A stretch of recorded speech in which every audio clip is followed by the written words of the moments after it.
right, good morning, good morning. It is, I want to say it's about 2:50 a.m. It's Monday morning. What I'm going to share with you is going to kind of be I'm going to take it back to when I originally started my journey. And when I originally started my journey, I believed heavily in the fact that what you said to yourself, what you said out loud, what you believed was a heavy indicator of the outcome that you were going to receive. And I'll tell you something that's even funnier. If you don't pay attention, it's very easy. It's very easy to become misplaced. Well, let me flip that. If you don't surround yourself with other individuals, and I'm going to kind of point out some of my mistakes and some of the things I've pointed. If you don't surround yourself with the right individuals, it's very hard. It's very hard to keep yourself on constant point.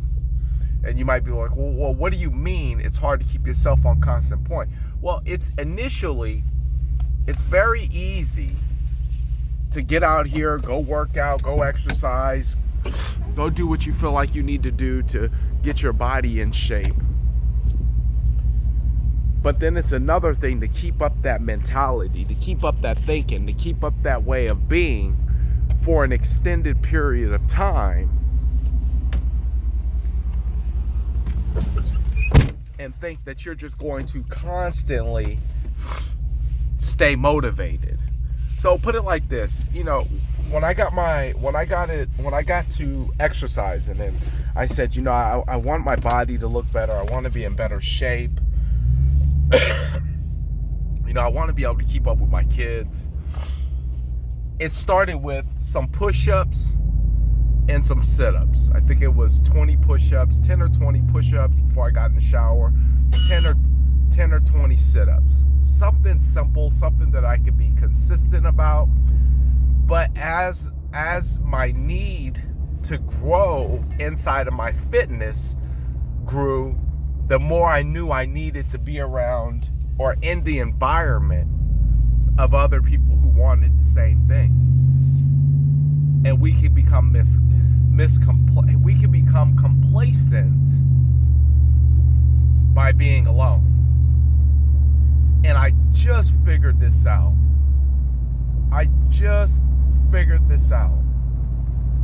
Like, I'm literally, because like in my life right now, anything that can go wrong, I'm telling you, it has.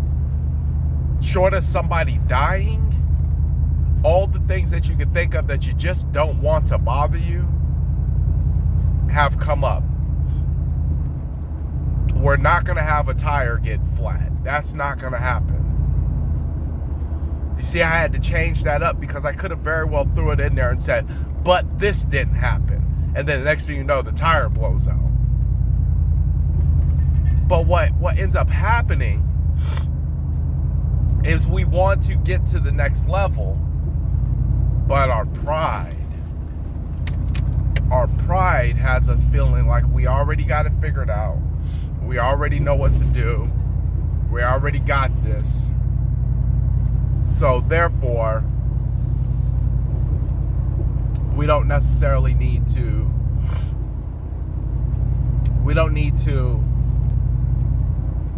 be around the people that keep us encouraged, that keep us influenced. We somehow start figuring out that we have it made. We understand everything. And I'll make a personal commitment. Myself personally, I've gotten away from the people that I should be around. And not saying that I don't still deal with them or engage in some way, shape, or form, but to the level of success that you want to have, to the level of success you want to have physically, Sometimes you got to take it out of your bathroom and take it to a gym. Sometimes you got to take it from the gym to a CrossFit. Sometimes you got to take it to CrossFit and take it to a mini marathon.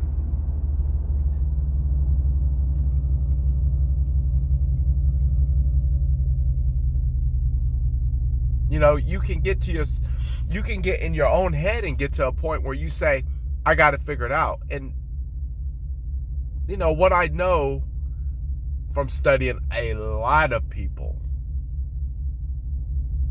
you can't have it figured out by yourself.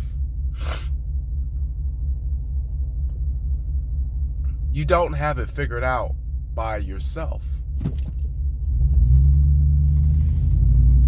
And it's a sad day to the people who think that they do, because those are usually some of the most intelligent individuals who don't make it very far.